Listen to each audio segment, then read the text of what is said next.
Olivier Marion, bonjour, comment vas-tu? Ça va très bien, ça va. Bon, Olivier, ça me fait vraiment plaisir de t'interviewer aujourd'hui parce que tu es une personnalité dans les arts martiaux, les sports de combat et la self-défense. Donc, je vais rappeler brièvement qui tu es avant de te laisser te présenter. Donc, tu es proche de Robert Paturel. D'ailleurs, tu représentes l'Académie Robert Paturel. Au Gabon? Exactement. Tu es l'un des pionniers du Muay Thai en France, donc tu étais très proche de Raoul Lamy, de Roger Pachi et de plein d'autres personnalités dans les sports Mhm. de combat.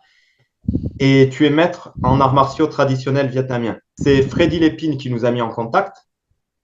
Et donc, un très, très grand merci à Freddy pour cela. Et merci à toi d'avoir accepté de répondre à mes questions. Ça me fait plaisir. Merci beaucoup et merci à Freddy. Mais je t'en prie. Donc, pour commencer, Olivier, s'il te plaît, peux-tu nous dire comment est-ce que tu as découvert les arts martiaux et les sports de combat? Donc, peux-tu te présenter, s'il te plaît? Ok. Alors donc voilà, moi j'ai 64 ans, je m'appelle Olivier Marion et mon nom d'arts martiaux c'est Wang Minman. Wang Minman, voilà.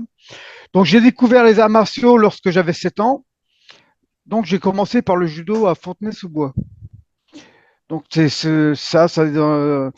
on va dire, c'est comme ça que j'ai commencé par le judo. Dans les années 70, mon père a rencontré le grand maître Tran Minh Long et en fait, le maître lui enseignait, hein, et mon père est devenu rapidement son ami et son disciple. Et c'est à partir de cette époque que les arts martiaux sont pratiqués dans le cadre familial, parce que le maître Tran Minh Long venait à la maison chez nous, on était petits, hein, tout ça, et puis il nous enseignait à tous, à toute la famille au complet, hein, l'enseignement du Viet Vo Dao, quoi. Donc c'est un enseignement de qualité et quasi permanent pendant de nombreuses années. Mes frères et sœurs sont aujourd'hui bien sûr tous gradés de haut niveau, hein. D'accord. Et pendant de nombreuses années, donc mon frère Frédéric et moi étaient pratiquants très assidus des arts martiaux, hein, et nous étions véritablement passionnés par toutes les techniques que le maître nous enseignait. Euh, Cela nous a permis aussi d'être sélectionnés pour des compétitions importantes, plus tard, hein, bien sûr. Nous avons remporté des multiples combats, puis nous avons remporté des championnats de France. Et on a été vainqueurs chacun, mon frère et moi, dans sa catégorie aux championnats d'Europe qui se sont déroulés à Stuttgart en 83. Voilà. Donc Frédéric et moi, on était quand même devenus les élites de l'école Minlong à travers les apprentissages divers que dispensait le maître Tran Minlong. Il nous enseignait aussi l'art et l'application du self-défense sous toutes ses formes.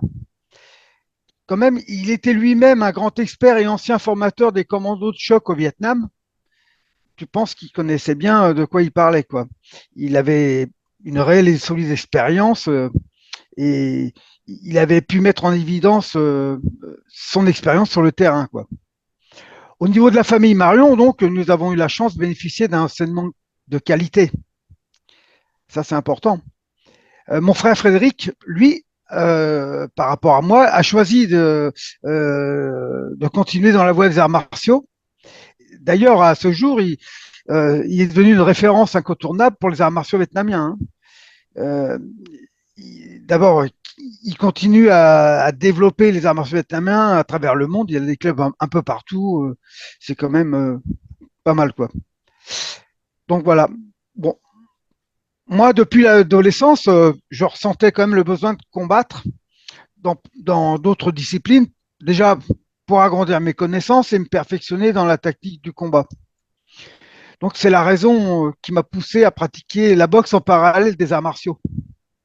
Donc, à l'âge de 14 ans, j'ai rejoint le club de boxe française de Clichy et c'est là que j'ai connu Sot Mesa. Et c'est à partir de cet instant que ma passion s'est développée pour les sports de contact. Et Sot Mesa m'a quand même vraiment soutenu et m'a pris en main. Et d'ailleurs, c'est grâce à lui que j'ai énormément progressé, quoi. quand même, Sot m'accompagnait, me coachait dans les compétitions d'arts martiaux, que je pratiquais bien sûr en parallèle de la boxe, hein, parce que j'ai fait boxe et arts martiaux en parallèle. Hein. Et après plusieurs années, bien sûr, on est devenus amis et ensemble, d'ailleurs, on a travaillé pour la sécurité des poseurs d'affiches lors des campagnes électorales. Puis on a participé plusieurs fois à la sécurité d'autres personnalités hein, politiques. Jacques Delors, Gilles Catoire, Lionel Jospin, etc. Quoi. Balkany, Balkany, en fait, c'était pas pour, c'était bon, c'était contre. Mais bon, d'accord. voilà.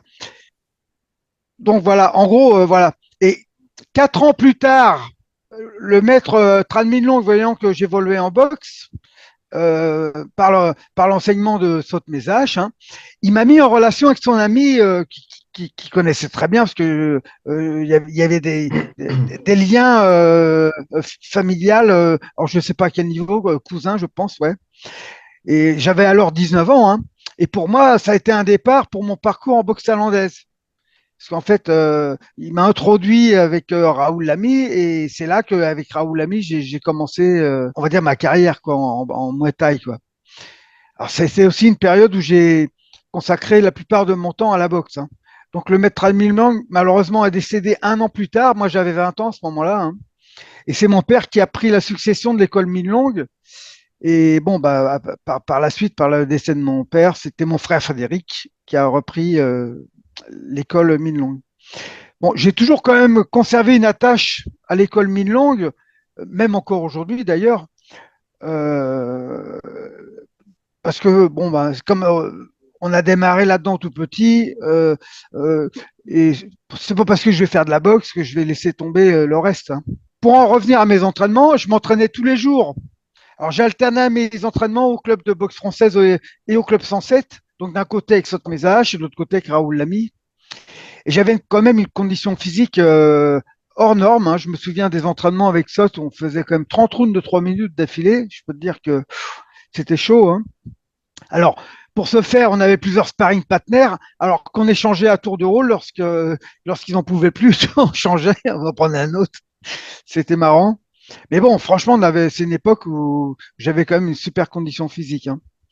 Alors, entre les entraînements que je faisais à Clichy et les entraînements que je faisais avec Raoul, j'avais, toi, la condition physique, je l'avais vraiment, quoi. Ça m'avantageait quand même quand je combattais, par exemple, en classe A, donc c'est des synchrones de 3 minutes, hein, ça me paraissait pas trop difficile, quoi. Parce que physiquement, bon, toi, il y a un tout, mais physiquement, ça va, quoi. Et entre les compétitions et les entraînements, Raoul, il m'emmenait souvent avec lui pour visiter les clubs. Donc, on allait en France dans plusieurs clubs, toi, et on allait aussi en Hollande, toi. Et j'ai croisé les gants avec des tas de boxeurs, toi. Je me rappelle même, il y en a certains, je me rappelle même plus leur nom, mais c'est devenu plus tard des champions, toi. Et ça m'a beaucoup aidé à me perfectionner et à améliorer mes techniques. Et voilà. Toi, et puis les week-ends, toi, parce que en fait, je faisais que ça, hein, et les week-ends, je travaillais en discothèque, toi, comme videur.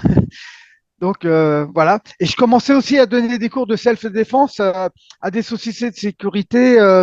Donc JSEC, c'était une société sur Boulogne-sur-Mer. Là, il m'avait demandé de former des agents de sécurité. Donc toi déjà je commençais déjà à enseigner les arts martiaux et puis surtout le self-défense. Et puis avec ma vocation boxe, ben ça allait bien quoi. Et dans ces années-là, bien sûr, le Muay Thai, c'était pas très bien développé. Hein. C'était pas facile d'organiser des galas. Et n'empêche que Raoul, avec Jean-Marc Serruya, ont quand même organisé un des premiers championnats du monde de Muay Thai au Cirque d'hiver à Paris. Et ils ont réussi à faire venir le grand champion thaïlandais Samat Payataron. Hein. À l'époque, il était déjà 4 fois champion de Thaïlande. Alors, Lupini Stadium, Ramage Jardin, tu vois. Hein. Et euh, en fait, il devait rencontrer pour le championnat du monde de Muay Thai le Hollandais André Brieman, qui a bien sûr été remplacé à la dernière minute par Soudaret Xivansai. Hein. Ceux qui ont suivi les événements, d'ailleurs, savent pourquoi André Birima ne s'est pas présenté, hein. Comme il a été assassiné en Hollande et retrouvé au fond de l'eau dans un baril rempli de ciment, quoi. Donc voilà. D'accord. Ben, merci pour ta réponse à cette première question, ta réponse très complète et très construite. Ensuite, je voulais savoir comment as-tu connu Robert Paturel? Alors, comme je te l'ai dit, hein, je m'entraînais à Clichy avec Sotnezache. Alors, Sotnezache, c'est un ami proche de Robert Paturel, hein. Robert Paturel, il passait souvent au club de Clichy, hein, bon, quand j'y étais, tu vois. Et soit pour préparer un boxeur, soit pour passer voir Sot, qui était son ami, tu vois. Et aussi, Robert venait à Clichy lorsqu'il préparait Richard Silla. Tout le monde connaît Richard Silla, c'est un grand champion, hein. Et j'ai connu Robert Paturel à ces occasions. J'ai gardé le contact avec Robert parce que déjà, hein, j'admirais sa mentalité et sa manière de dispenser son enseignement. Robert, à l'époque, c'était déjà une référence dans la boxe, hein. Je l'ai suivi dans le développement du self-défense, ce qu'il a fait un petit peu plus tard, hein. Il a perfectionné son style jusqu'à en créer une méthode qui, à ce jour, a fait ses preuves, hein. La méthode de Robert, aujourd'hui, on peut pas, personne ne peut critiquer, hein. J'ai très vite adhéré à sa méthode. Les techniques qu'il enseigne sont pour ma part le reflet de la réalité, de toute façon, hein. Euh, Il y a peu de personnes quand même qui ont une capacité et un tel retour d'expérience. Il suffit de vérifier son parcours pour se rendre compte de l'évidence, quoi. Robert sait adapter les techniques suivant les diverses situations possibles, ça c'est sûr, hein. J'ai participé à de nombreux stages avec Robert. Bon, j'avais déjà des bases solides en self-défense parce que par l'enseignement qui m'était dispensé par le maître Tran Minh Long, et ça m'a surtout permis de m'intégrer rapidement dans les techniques de self-défense que dispensait Robert. Voilà. D'accord. Ensuite, je voulais savoir comment as-tu développé le self-défense à travers tous les pays que tu as visités? Alors, en gros, par rapport à mon métier industriel, j'ai eu la chance de travailler en mission à travers plusieurs pays. Chaque fois, je me trouvais dans un pays différent. Je cherchais un club où on y pratiquait soit de la boxe ou du self-défense. Je suis parti en Argentine, à Cordoba, hein, j'y suis resté 3 ans, hein. J'ai développé le Muay Thai là-bas et j'ai ouvert un club de boxe thaï et boxe anglaise à Cordoba avec Gabriel Jiménez. Aujourd'hui, ce club a grandi et est devenu un des plus prestigieux clubs d'Argentine, hein. Les gens qui veulent voir un petit peu ce que fait Gabriel Jiménez, bah, sur Facebook, il fait passer des vidéos et franchement, c'est franchement bien, hein, ce qu'il fait, hein. Je suis très fier et ça me fait plaisir parce que comme je suis à la source de cela, donc c'est une réussite. Plus tard, je suis parti en Angola, donc 3 ans plus tard, hein, et je suis allé visiter des clubs de self-défense, comme d'habitude, hein, quand je vais dans un pays, mais à chaque fois, je cherche un club et, et je vais participer au cours, hein. Par contre, toi, en Angola, toi, dans les salles où on pratiquait le self-défense, quand je voyais des techniques qui étaient un petit peu louches ou mal appropriées, automatiquement, j'ai apporté des modifications pour les rendre plus simples et plus efficaces. Voilà. Bon, j'avais un bon panel technique quand même. Donc, à la suite, beaucoup ils m'ont demandé de leur montrer mon travail, hein, et c'est comme ça que j'ai pu me faire intégrer. Puis de bouche à oreille, ça va vite, hein. On se fait rapidement une réputation, hein, de fil en aiguille. J'ai été en relation avec et contacté par le Elite Delta. Donc c'est un club de formation spécifique, hein, pour des corps habillés, ils appellent ça comme ça, hein. Et j'ai pu dispenser des formations au groupe d'intervention surnommé les ninjas. Alors ils sont reconnaissables les ninjas là-bas en Angola parce qu'ils ont un casque bleu, uniforme tout bleu. Voilà quoi, c'est marrant. Et voilà, j'ai dispensé aussi des formations à la police PFA Interpol là-bas. Bon, ça, ils ont pignon sur rue, hein, c'est voilà. Ensuite, je suis parti au Gabon. J'y ai passé plus de 10 ans là-bas. Alors, j'ai ouvert 11 clubs de Muay Thai entre Port-Gentil et Libreville. J'ai formé des enseignants. Euh, je, je me suis affilié à la Fédération gabonaise de kickboxing et discipline affinitaire afin d'avoir une couverture administrative, hein, parce qu'il ne faut pas faire n'importe quoi. Hein. Et un petit peu plus tard, j'ai été contacté par la fédération de boxe anglaise, Sega Box, ils m'ont demandé d'organiser des stages, etc. Et puis par la suite, ils m'ont nommé président de la commission de boxe professionnelle pour le Gabon. Alors donc voilà, c'est bien, c'est une bonne chose. On a organisé les championnats du monde WBF, d'ailleurs entre le Gabonais Taylor Mabika et l'Américain Taylor Steven. Hein. Et en parallèle, j'ai ouvert le Centre international de formation Académie Robert Paturel à Port-Gentil.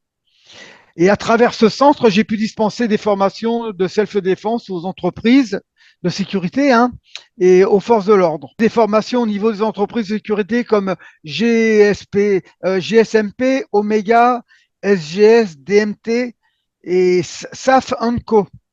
Donc, sur ce que j'enseignais au niveau des entreprises de sécurité, c'est des techniques qui sont plutôt axées sur le tonfa, immobilisation, etc. Quoi. Voilà. Donc ensuite, j'ai été contacté par la gendarmerie nationale, donc qui m'ont demandé de mettre en place des modules de formation pour les groupes d'intervention du GIGN.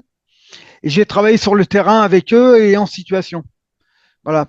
Alors j'ai mis en place des simulations d'interpellation, menottage et compagnie, des simulations qui permettaient de donner aux forces de l'ordre une instruction qui leur permettait d'avoir des réflexes et savoir conditionner son travail, quoi. Voilà. J'ai été ensuite contacté par la police pour d'autres formations, toujours orientées pour la formation de groupes d'intervention. Et puis la garde républicaine m'ont contacté également pour dispenser plusieurs stages. Alors j'ai eu la chance de diffuser des formations avec le personnel de la protection présidentielle de Ali Bongo. Hein, c'est quand même pas mal. Hein. Et aujourd'hui, là, à ce jour-là, je représente l'Académie Robert Paturel au Gabon.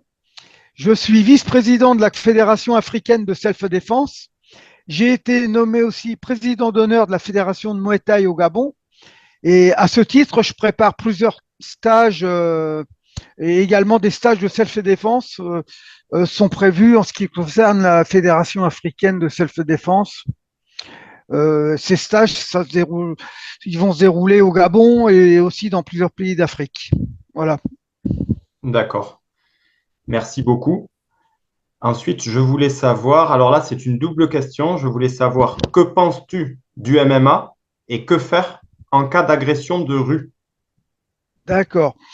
Alors, le MMA, c'est une bonne discipline, hein, qui permet de travailler aussi bien les box dans toutes leurs formes, la lutte, le jiu-jitsu, le grappling.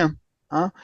Ce que je répète souvent, c'est pas le sport de combat que l'on pratique qui est plus fort, hein, ou plus efficace qu'un autre sport de combat, mais c'est surtout l'individu qui sait mettre en pratique la bonne technique au bon moment et en adéquation face à un adversaire. Tu vois, on a un choix multiple de techniques dans chaque discipline, hein, par exemple. Hein. Il faut choisir celle qui est la mieux adaptée, celle qui est la plus pertinente. Hein. Bien sûr que dans la rue, c'est notre paire de manches, car certaines techniques sont inutiles et on peut se mettre en situation dangereuse. Par exemple, je vous donne un exemple, un amené d'un adversaire au sol pour tenter une immobilisation. Et s'ils sont plusieurs, ça devient très compliqué, quoi. C'est toute une série d'analyses qu'il faut faire instantanément, mais avant de penser de le faire, ça dépend de plusieurs critères. Hein, bien sûr, il y a plusieurs critères. Hein. Par exemple, dans le cas d'une agression dans la rue, l'éternelle question, ce que tout le monde se pose, qu'est-ce qu'il faut faire? Savoir comprendre que pour faire ces analyses, il faut rester lucide déjà, avoir un niveau réel et une bonne expérience de la rue, hein, un self-control. Et c'est pas parce qu'on est pratiquant, même chevronné à la salle, hein, qu'on est champion, hein, que dans la rue tout est gagné d'avance. Parce que la réalité, elle est bien différente qu'un entraînement, hein. Donc, il faut bien connaître ses capacités, savoir gérer son stress, il faut savoir analyser son environnement, lieu isolé, difficulté de mouvement, conditions climatiques, pluie, neige, verglas, toi, c'est ça, hein. Étudier rapidement ses adversaires, analyser rapidement leur détermination, hein. Euh, il est parfois c'est mieux de se barrer, hein. Mieux vaut être, comme dit le proverbe, courageux que téméraire, hein. C'est pas parce que on se barre qu'on est un lâche. C'est parce que pour 10 euros, hein, ou qu'on doit risquer sa vie ou prendre un coup de tournevis gratuitement, l'enjeu en vaut pas la chandelle, quoi. Il y a aussi la situation où l'affrontement peut être inévitable, hein. Et d'ailleurs, à ce propos, j'ai vu une vidéo de toi où en fait, tu étais en faction, hein, dans un magasin et il y a un gars qui est arrivé avec une machette et puis j'ai quand même remarqué que tu avais vraiment bien géré la situation parce que euh, la plupart des gens, ceux qui parlent bien, faut faire ci, faut faire ça, il se serait barré, quoi.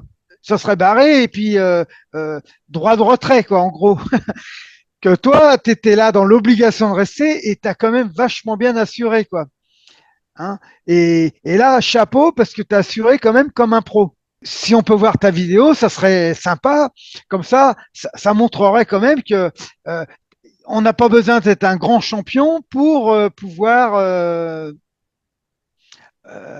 intervenir et savoir calmer le jeu, surtout que le gars, il n'était pas tout seul, ils étaient deux, un armé avec une machette, et puis l'autre type s'est réfugié dans le magasin, et les deux gars sont arrivés face à toi, et tu as su faire un blocage de ces personnes et gérer la situation. Et je trouve que tu l'as très très bien géré, tu avais la bonne distance, tu es resté courtois, tu es resté avec un ton de voix identique, c'est-à-dire que tu n'as pas cherché à, à être vulgaire, etc., parce que ça aurait peut-être tourné autrement, hein. Mais la situation, elle a été vraiment bien gérée, quoi. Et alors, félicitations, Anthony. Eh bien, écoute, merci beaucoup, Olivier. Et ça marche. Ben, je mettrai la vidéo juste après. Je vais faire une coupure et je vais mettre la vidéo et l'interview reprendra. Reste-toi avec l'histoire là. Pourquoi tu cours? Reste-toi. Ah, petit pété, va. Mais là, c'est une arme. Ne demande pas de l'aide. C'est pas les gens qui vont venir t'aider. Moi, je rentre encore. Attention, monsieur, faites pas ça. Pas dans le magasin. Regarde, regarde. Et la prochaine fois, moi, je te dis arrête l'histoire là tout de suite. Parce que je te retrouve. T'as Écoute, compris? monsieur, pas dans le magasin. T'as compris? J'espère que t'as compris, bye. Il n'y aura pas de magasin la prochaine fois. Je vais pas venir te prévenir la prochaine fois. Monsieur, Ça fait monsieur. 2 fois que je te prends dans le dos. Monsieur, pas dans le magasin. La prochaine fois, je te préviens pas, Blada. Donc veillez ton corps, moto. Veillez ton corps.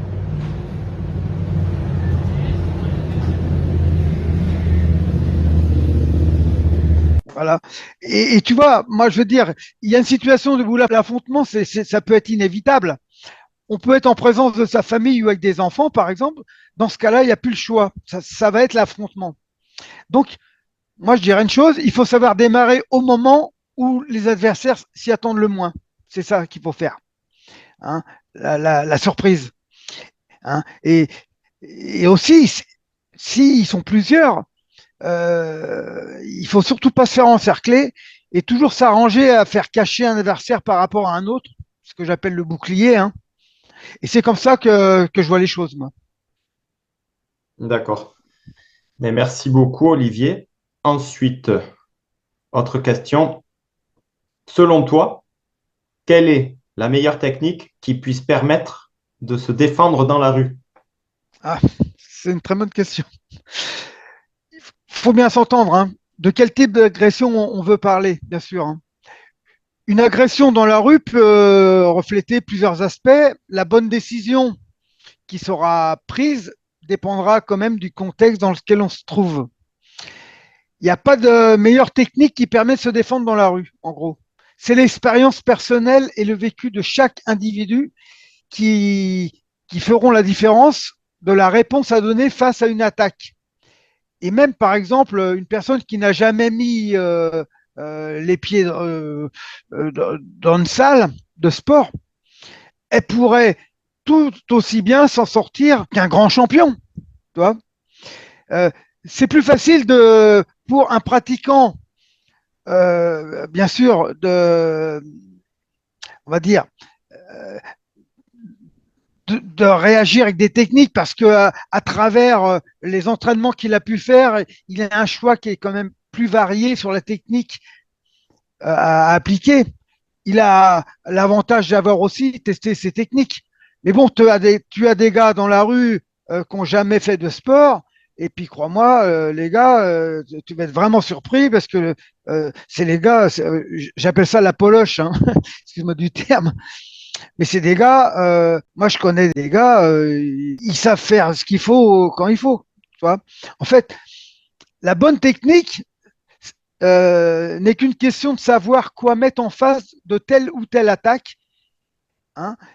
Et moi je dirais, pourquoi pas inverser les rôles, voire même frapper en premier. L'effet de surprise, c'est aussi une excellente technique et surtout, ça fonctionne, quoi. Voilà. Plus on a de connaissances techniques, plus on a de choix possibles d'adapter une technique de contre-attaque et de riposter. Voilà. D'accord, merci beaucoup. Maintenant, je voulais te demander, selon toi, quelle est la différence entre un art martial et un sport de combat, s'il te plaît? Alors, pour répondre maintenant à ta question, quelle est la différence entre un art martial et un sport de combat? Je vais faire simple. Hein. Un sport de combat est l'application de la codification et des règles qui sont définies dans le sport pratiqué. Savoir mettre les atouts de son côté, conditions physiques, panel technique, vitesse, précision. Hein. Tout ça, c'est le fruit d'un long travail, hein, bien sûr. Hein. L'objectif est de remporter le combat par une dominance technique physique, hein, ou par un abandon de son adversaire, KO. Le sport de combat, je veux dire, pour moi, c'est pragmatique et se pratique 2 à 2 et l'objectif, c'est la victoire. Voilà, le sport de combat. L'art martial, c'est au départ un combat imaginaire entre un et plusieurs adversaires, dans les katas par exemple, hein. Travail de précision du geste, beauté du geste, etc. L'objectif en compétition est proche des objectifs du sport de combat, avec un cran en dessous quand même, hein, tu vois, déterminé par les règles définies dans l'art martial pratiqué. Également, que certaines techniques qui sont dans les arts martiaux ne sont pas praticables en combat, en compétition. Hein. Tranchant de gorge, frappe points vitaux sur les zones dangereuses, tu vois, on peut pas, c'est pas la même chose, quoi. Et en plus de ça, on est à main nue. Hein. L'approche de l'efficacité est différente car les frappes à tout niveau pouvant laisser des blessures ne sont pas acceptées. KO, traumatisme, etc. Quoi. Et pour moi, l'art martial, c'est plutôt philosophique qu'un sport de combat et peut se pratiquer seul. Voilà. D'accord, merci beaucoup. Ensuite, quelle est ta vision des choses et ta philosophie concernant les arts martiaux et les sports de combat? Bah, les arts martiaux et sports de combat m'ont apporté notre vision de la vie, plus particulièrement une manière différente d'analyser des situations, également la gestion du stress, aussi bien dans la vie professionnelle que dans l'enseignement sportif. Hein. Cela aussi m'a appris à appréhender, on va dire, des situations imprévues dans la vie, ou courantes ou professionnelles. Sur le ring, tout est imprévu. Le coup d'œil, ça ne s'apprend pas en salle. On ne t'apprend pas à avoir le coup d'œil en salle, tu vois. Mais c'est avec l'expérience que tu acquiers le coup d'œil. Tu vois. Comment enseigner et faire passer le message avec un élève? Savoir évaluer ses élèves, les perfectionner sur leurs faiblesses, savoir aussi les faire évoluer au mieux avec une tactique qui est issue de ton propre retour d'expérience, tu vois. Moi, dans le travail, par exemple, ça m'a apporté la confiance en moi, la sérénité, la rigueur, euh, le self-control. Et une personne qui enseigne acquiert des compétences à tout niveau. D'accord, Voilà. très bien. Ensuite, que t'apporte aujourd'hui le fait d'avoir du recul et de l'expérience? Le recul, ça m'a permis d'avoir une analyse, on va dire, plus ciblée, de pouvoir enseigner avec la meilleure stratégie possible. Cela permet aussi, grâce au recul, de gagner du temps dans l'enseignement à travers des raccourcis qui sont issus quand même de l'expérience acquise tout au long d'une carrière. je suis capable d'enseigner une technique par décomposition, par exemple, toi, mouvement par mouvement, ou dans l'instantanéité, c'est-à-dire d'un seul trait de temps, sans décomposer. Anticiper une attaque de l'adversaire par une contre-attaque instantanée permet de raccourcir le temps d'exécution et de surprendre son adversaire. Tu vois? Voilà. D'accord, très bien. Merci beaucoup, Olivier. Et si tu le veux bien, j'aimerais parler d'autre chose. Alors, bon, c'est un peu drôle. Moi, ça me fait un peu rire, mais bon, en soi, ça n'a pas dû être drôle pour toi, mais c'est uniquement si tu es d'accord, bien sûr. Je sais que tu t'es déjà battu contre des forains pour rendre service à d'autres forains. Ouais. Et est-ce que tu peux nous parler de ça, s'il te plaît? Mais bien sûr, ouais. Ouais. Bon, je vais pas m'étaler, mais bon. Bah, à une certaine époque de ma vie, j'ai côtoyé un petit peu tous les milieux, hein, avec bon, mes potes, hein. On faisait des virées en discothèque dans la rue, dans les bars. C'était pas rare qu'on se bastonne souvent les week-ends, quoi. Et j'avais un ami forain que je voyais chaque année lorsqu'il venait sur Boulogne-sur-Mer, hein, avec ses manèges. Alors, bon, je veux dire, c'est une grande famille de forains, hein. Je dirais pas le nom, hein. Mais bon, il rayonne sur la foire du Trône, la fête à Neuneu, les fêtes foraines sur Saint-Germain-en-Laye. Donc, chaque année, lorsqu'il était à Boulogne, il venait s'entraîner avec moi pour prendre des cours de boxe. Bon, parce que tu sais, les forains, ils aiment bien la boxe, hein. Et un jour, son père m'a demandé si je pouvais leur rendre service. Alors, il m'a expliqué ce que je vais faire, en gros. Et en fait, lorsque les forains installent leur manège, hein, les métiers, on appelle ça les métiers, les meilleurs remplacements sont décidés entre forains, toi. Ça se négocie comme ça, hein. Et souvent, ça se termine sur une baston organisée.